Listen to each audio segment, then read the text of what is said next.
Hey and welcome guys और एक नई वीडियो में आपका स्वागत है। इस वीडियो में मैं पढ़ने जा रहा हूँ श्लोक नंबर 1, 2 एंड 3 के बारे में, वो भी चैप्टर नंबर 12 की। जो पिछली वीडियो था उसमें मैंने बात किया था इंट्रोडक्शन के बारे में, introduction of the chapter number 5 के बारे में। एंड शॉर्ट आज हम देखने वाले हैं द श्लोक नंबर 1, 2, 3 के बारे में। ओके, बिफोर बिफोर मैं क्या शुरू करने से पहले मैं थोड़ा रिवाइज करवाना चाहूँगा कि भाई द्वादश प्रकरण में क्या होता है। क्या लिखा है कि जिस प्रकार व्यक्ति कर्म के प्रति आसक्त अज्ञान के कारण होता है, उसी प्रकार अज्ञान के कारण ही कर्म विमुख होता है। मैं इन दोनों ही तत्वों को भली प्रकार से जानकर दोनों से परे कर्म अकर्म से मुक्त आत्मा स्थित हूँ।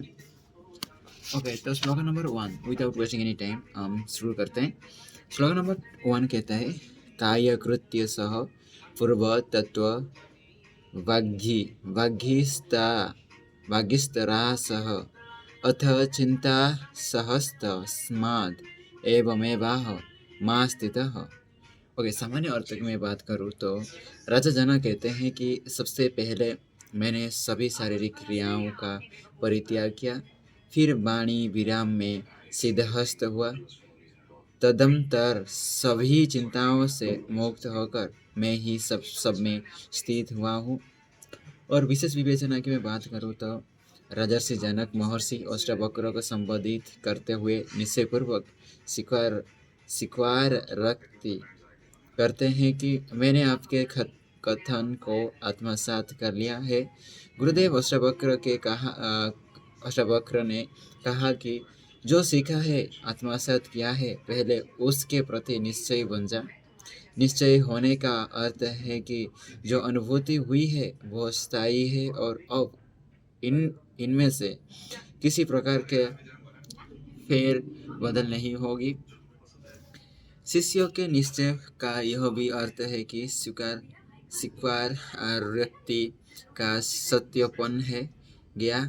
गुरु ने कुछ दिया, शिष्यों ने ग्रहण कर लिया, जिसके हेतु ग्रहण कर लिया अब वह पुष्टि करे। गुरु ने जब ज्ञान दिया, जनक संसारिक थे, ग्रहण करके आत्मिक हो गए। अब पुष्टि तो आत्मा ही करेगा कि जो ग्रहण किया उसके पास सिद्ध रूप में सुरक्षित है। जनक निश्चय ही हो गया और विस्तार पाते हुए अनुभूतियों की व्याख्या कर रहे हैं।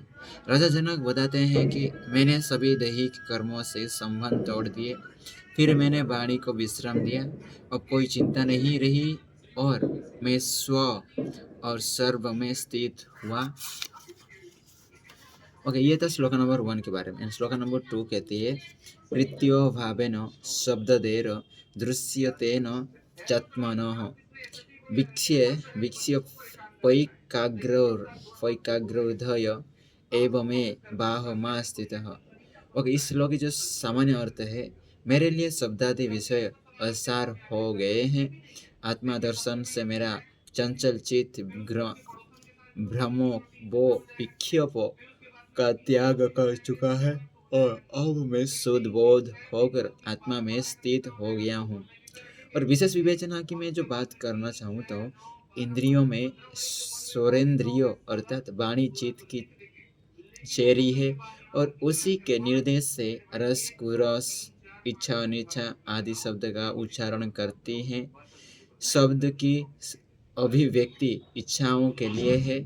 अस्थिर चिंता चित्त में उत्पन्न लिप्साओं का वाणी ही शब्द के द्वारा प्रकट करती है। जब तक आत्मा दर्शन नहीं होता तब तक दैहिक सत्ता ही प्रमुख लगती है। देहो सुखों के लिए व्यक्ति निरंतर निरंतर प्रयासरत रहता है। इसी प्रयास में वो कितने ही भ्रमों वो विक्षेपों की भी फाल लेता है। विक्षेपों रजगुणों का परिणाम है और रजगुणों में प्रवृत्ति होती है, प्रवृत्ति में विक्षेप होता है। किसी विषय में प्रीत ना हो फिर भी उसमें प्रवृत्त होना विक्षेप देता है।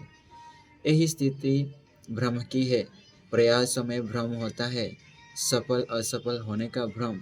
अनायास में न भ्रम है और न विक्षेप। बहुत त्वरित स्वमेव घट जाता है।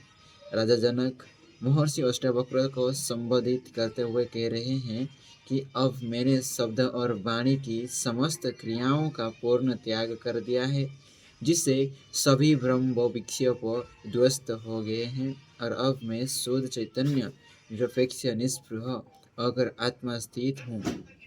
ओके, ये था श्लोक नंबर 2 के बारे में। श्लोक नंबर 3 कहती है, समाध्य साधि विक्षिप्त व्यवहार समाधेय एवं विलक्ष्य नियमम एवमेवाहम मां स्थितः। सामान्य अर्थ की मैं बात करूँ, भ्रम से उत्पन्न विभिन्न विक्षेपों में प्रायः समाधि व्यवहार से लोग निवृत्त होना चाहते हैं। इस नियमों को देकर ही मैं सभी विक्षेपों से परे होकर स्वरूप में आत्मस्थित हो गया हूँ। विशेष विवेचना की मैं बात करूँ, मनुष्य जब भ्रम और विक्षेपों से घिर जाता है तो उसे स्वतः ही पीड़ा और अकुल अकुला अकुलाहट का अनुभव होने लगता है, और वह इससे छुटकारा पाने के लिए समाधि व्यवहार की शरण लेता है। समाधि व्यवहार का अर्थ है कि एकांत प्रिय होकर नेत्र बंद करके संसार से विरक्त होना होने का प्रयास। यह एक और भ्रम है। बिल्ली को आते देखकर चूहे ने आंखें बंद कर ली और सोच बैठा कि अब बिल्ली को मैं दिखाई नहीं दे रहा हूँ। यह भ्रम ही तो है। एकाग्र होने के लिए सामान्यतः समाधि व्यवहार ही प्रयोग में आता है, पर इससे कितनी समाधिस्थ का प्रयोजन सिद्ध होता है, यह विचारणीय है। विक्षेप और भ्रम एकाग्रता के बाधक हैं। भौतिकता में भ्रम के अतिरिक्त कुछ नहीं और प्रवृत्ति विक्षेपों को जन्म देती है, अतः यह समाधि व्यवहार भी आसार ही है। जनक कहते हैं कि भ्रमों और विक्षेपों से मुक्ति के लिए समाधि साधना स्वयं का उपहास भोर है। अतः मैं इन सब से निरपेक्ष होकर आत्मा स्वरूप में अवस्थित हो गया हूँ। ओके, ये था आज का 3 श्लोक जो मैं पढ़ना चाहता था। एंड अभी मैं पढ़ते टाइम ना मेरे दिमाग में आया कि क्या महाकुंभ अभी चल रहा है ना, तो उसमें क्या हम जाना चाहें, ऐसे दिमाग कुछ आया। कितना 144 वर्ष के बाद एक महाकुंभ होता है, तो मेरे दिमाग में आया कि क्यों ना चलना है, किसी को ना बता के चलते हैं। हाँ, लेकिन अभी तक क्लियर नहीं हुआ कि जाना या नहीं। ओके, लेकिन छोड़ो यार उससे। अभी ये जो आज का जो था मेरा श्लोक नंबर 1, 2 एंड 3 के बारे में मैं आज रीड किया। इसमें मोटा मोटी के अंदर मैं कहना चाहूँ तो जराधन कहते हैं कि सबसे पहले मैंने सभी जो क्रियाएं होता है, फिजिकली जो होता है शारीरिक क्रियाएं, वो परित्याग किया। फिर वाणी को मैं विराम दिया एंड तत्वदर्श सभी चिंताओं से मुक्त होकर सब चिंता को मैं छोड़ दिया। ओके, एंड श्लोक नंबर 2 कहती है कि मेरे लिए शब्दादि विषयों असार हो गए हैं। आत्मदर्शन से मेरा चंचल चित्त भ्रम वो विक्षेपों का त्याग कर चुका है। अब मैं शुद्ध बोध होकर आत्मा में स्थित हो गया हूँ, और ब्रह्म से उत्पन्न विभिन्न विक्षेपों के प्रायः समाधि व्यवहार से लोग विमृत होता चाहते हैं। नियम को देकर ही मैं सभी विक्षेपों को होकर स्वरूप में आत्मस्थित हो गया हूँ। ओके, ये था आज के लिए इतना ही, मिलते हैं नेक्स्ट वीडियो और एक नई श्लोक के साथ।